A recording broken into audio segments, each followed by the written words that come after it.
मुतगा येथील प्राथमिक कृषी पतसंस्था मर्यादित या सहकारी संस्थेतील भ्रष्ट व्यवस्थापनाविरोधात भागधारक व शेतकऱ्यांनी 2 वर्षापूर्वी 6 नोव्हेंबर 2023 रोजी आंदोलन केले होते। या आंदोलनानंतर संयुक्त निर्बंधक कार्यालयाने चौकशीचे आदेश दिले होते आणि कर्नाटक सहकारी अधिनियमांचा कलम 64 अंतर्गत कारवाईचे आदेशही पारित झाला होता। मात्र हे आदेश दिल्यानंतरही संस्थेचे अध्यक्ष, उपाध्यक्ष, संचालक व सचिव यांच्यावर अद्याप कोणतीही कारवाई झाली नाही, अशी तक्रार भागधारकाकडून करण्यात आली आहे। शेतकऱ्यांनी 3 वर्षापासून वाट पाहिली असून 2023, 2024 आणि 2025 या सलग 3 वर्षांमध्ये पीक कर्जाची वाटपी थांबवण्यात आले होते। त्यामुळे शेतकऱ्यांचे मोठे नुकसान झाले असून त्यांच्यावर आर्थिक संकट ओढवलं आहे।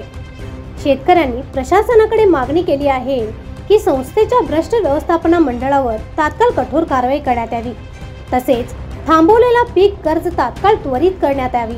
वर्षानुवर्षे वाट पाहत आहोत, ना चौकशी पूर्ण झाली ना कारवाई, आणि आता कर्जही मिळेनासा झालंय।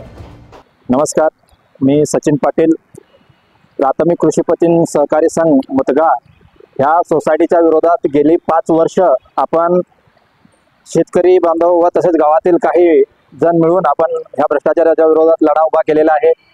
ह्या लढ्यामध्ये आपण 3 वेळा उपोषण केलेलं आहे। त्याचं फलित म्हणून ज्या भ्रष्टाचार केलेल्या लोकांच्यावरती 64 इन्क्वायरी झाली। इन्क्वायरीचा रिपोर्टही आपल्या हातात आला।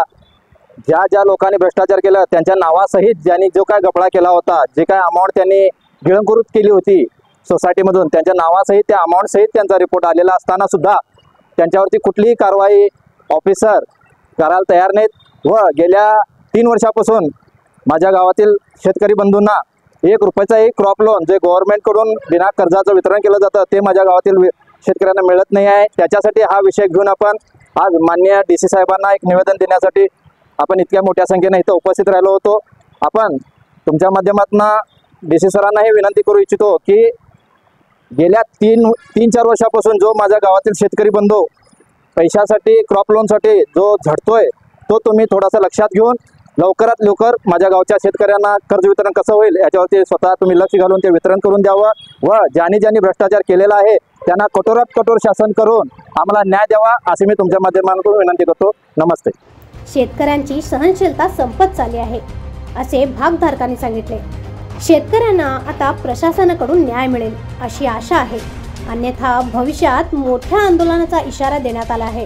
Bureau report, voice of Menugram, Pedgaon.